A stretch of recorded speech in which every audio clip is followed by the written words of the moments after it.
네, 여러분 안녕하세요. 강필승입니다. 오늘은 확률 네모낭을 살펴볼 겁니다. 네, 마지막 날이고요. 확률은 특히나 다른 강사분들이 별로 안 다루시는 것 같아가지고 제가 한번 다뤄보려고 합니다.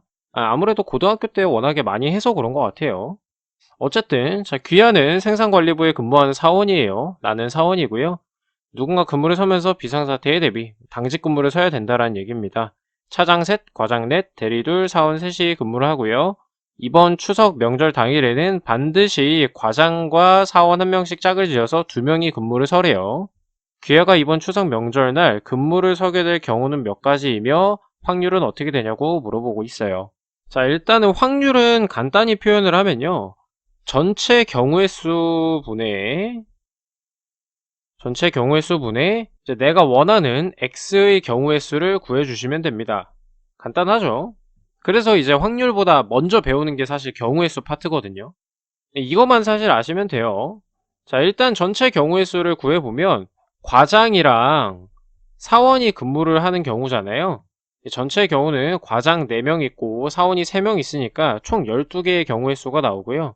그 다음에 과장님이랑 또 사원인 내가 근무를 하는 거니까 4 곱하기 1이 됩니다. 그래서 내가 근무할 경우의 수는 4고요. 전체는 12이기 때문에 확률은 12분의 4 해서 3분의 1이 나오는 겁니다. 그래서 정답은 4가지 3분의 1에서 1번이 되겠습니다. 기초를 잡기 위해서 풀어봤고요. 다음 문제 살펴보겠습니다. 네, 두 번째 문제 보도록 하겠습니다. 오지선택형, 오지선다 객관식 A와 B 두 개가 있대요. A는 정답이 하나고 B는 정답이 두 개, 그러니까 복수 정답이라는 건데 두 문제 중 답을 맞출 확률을 구하라고 합니다. 일단 경우의 수는 세 가지로 나눠지죠. A 맞추고 B 맞추는 거, 그 다음에 A 맞추고 B 틀리는 거, 세 번째로는 A 틀리고 B 맞추는 거, 이렇게 있고요. 자, 계산을 해보면 A는 정답을 맞출 확률이 정답이 하나니까 5분의 1이고 B는 복수 정답 두 개 있으니까 이렇게 되죠.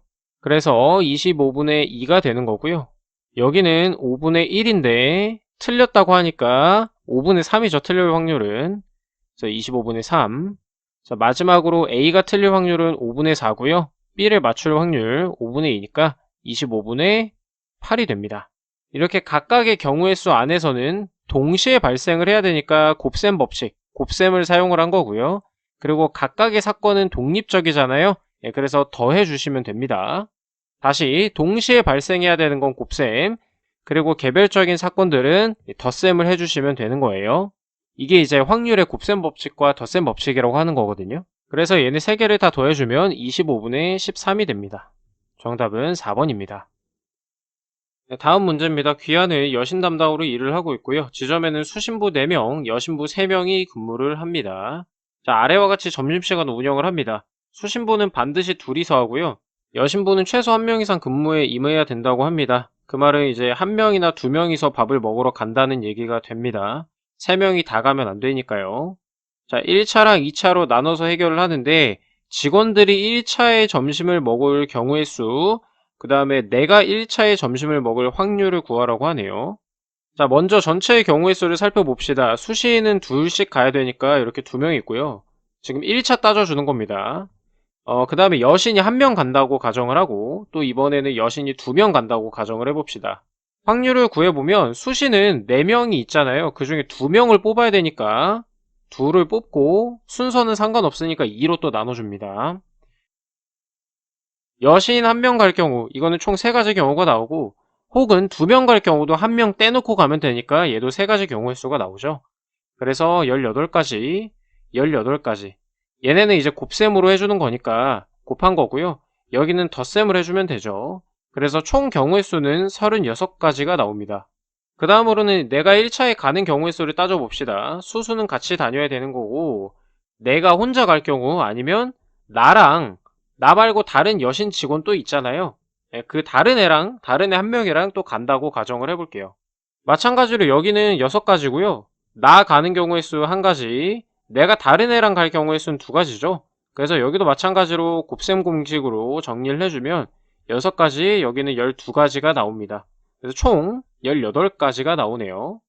자, 그래서 전체 경우의 수는 36가지고 내가 1차에 갈 경우의 수는 18가지입니다. 그래서 확률은 36분의 18 해서 2분의 1이 되는 거고요. 그래서 정답은 2번이 되겠습니다. 자, 마지막 문제입니다. 우리 회사 체육대회 2명이 대결하는 양궁 게임에서 A가 B에게 이길 확률은 0.6, B가 C에게 이길 확률은 0.4, C가 A에게 이길 확률은 0.7입니다. A, B, C 3명이 추첨하여 2명이 먼저 게임을 해요. 그 다음에 그 승자가 남은 한 명과 게임을 해서 우승을 다투기로 합니다. A가 우승할 확률을 구하라고 하네요. 일단은 문제에서 이렇게 확률을 주면요, 빠르게 적어 놓습니다. 반대 것도 미리 적어 놓는 게 좋거든요. 네, 저는 이렇게 보기 보시면 어차피 소수점은 두째 자리인 거 다 똑같거든요. 그래서 소수점 과감하게 떼버리고 그냥 정수만 적어놨습니다. 그리고 지금 부전승을 따져주는 건데요. 이거를 그려보면은 이렇게 먼저 싸운 다음에 이 남아있는 부전승 한 명이랑 싸우는 거거든요. 최종적으로 이제 A가 우승할 가능성을 구해달라는 건데, 간과하시면 안 되는 게 여기입니다. 이 부전승, 누가 부전승이 될 것이냐도 따져줘야 돼요. 부전승이 될 가능성은 3명 중에 1명이기 때문에 전체 나온 확률의 3분의 1을 곱해줘야 되겠습니다. 경우의 수는 총 4가지로 나오는데, 첫 번째 B랑 C랑 싸워서 그 다음에 A랑 싸우는데 이때 B가 이기는 거고요. 그 다음에 두 번째로 B랑 C랑 먼저 싸워서 A랑 싸울 건데 C가 이기는 경우, 그 다음에 이제 A가 부전승이 아닌 거, B랑 싸운 다음에 C랑 싸우는 거, 그 다음에 C랑 싸운 다음에 이제 B랑 마지막에 싸우는 거, 이렇게 총 4가지를 따져주시면 되거든요. 자, 일단 여기 봅시다. B랑 C랑 싸우는데 B가 이겨야 되니까 여기 있죠. 4. 그럼 4 써주고, 그 다음에 B랑 A랑 싸워서 A가 이기는 거잖아요. 그럼 여기 있네요. 6. 자, 남아있는 3개도 채워보시면 이렇게 됩니다.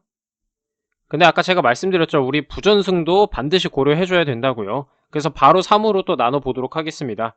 8, 6, 6, 6 이렇게 되는데 6, 3, 18 한 다음에 여기 또 더해주면 26이 나오죠. 그래서 정답은 여기 3번 0.26이 되겠습니다. 자, 이런 문제를 푸실 때의 큰 포인트는 이렇게 말로 나와 있는 확률들 있잖아요. 그거 보기 편하게 빠르게 이렇게 바꿔서 써주고요.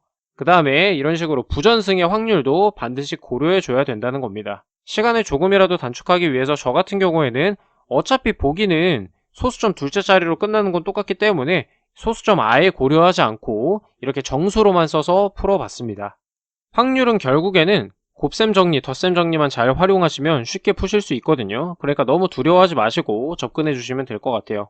네, 여기까지 해서 응용수리 특강까지 마무리가 되었습니다. 3월 5일부터 사고력 특강, 샘플 문항 특강, 응용수리 특강까지 달려왔는데요. 저도 이제 매일 9시에 이 영상 올리는 게 쉽지가 않았습니다만 여기까지 따라오신 시청자분들이 더 대단하다고 생각하고 또 박수를 드리고 싶습니다. 제 좌우명이 평범의 연속이 비범을 낳는다입니다. 매일매일 성실하게 꾸준히 집중해서 정진한다면 반드시 실력 향상이 있을 거고 합격에 조금 더 가까워질 수 있다라는 마음이거든요. 그리고 요즘에 한 아이돌이 4년 만에 역주행을 통해서 기적을 만들어가고 있습니다. 그런 걸 보면서 또 저는 노력은 우리를 절대 배신하지 않는다라는 말을 다시금 되뇌이게 되는 것 같습니다. 우리 취업준비생 여러분, 제가 진심으로 뜨겁게 응원하고 있습니다. 끝까지 화이팅 해주시고요. 네, 그리고 건강보험공단이 이제 채용을 시작을 하는데요. 5월 15일이 시험이고 5월 7일에 서류 접수 결과가 발표가 됩니다. 저는 며칠 좀 쉬다가 4월 말에서 5월 초쯤에 건강보험법이랑 요양보험법이 이번에도 출제되기 때문에 그거 특강으로 또 찾아뵙도록 하겠습니다. 작년과 재작년에 어디서 나왔는지 다 알고 있거든요. 법령 같이 좀 살펴보면서 직접 제가 제작한 문제들 가지고 또 한번 연습을 해보는 시간 갖도록 하겠습니다. 네, 그럼 오늘도 수고 많으셨고요. 여러분의 건승을 진심으로 기원합니다. 감사합니다.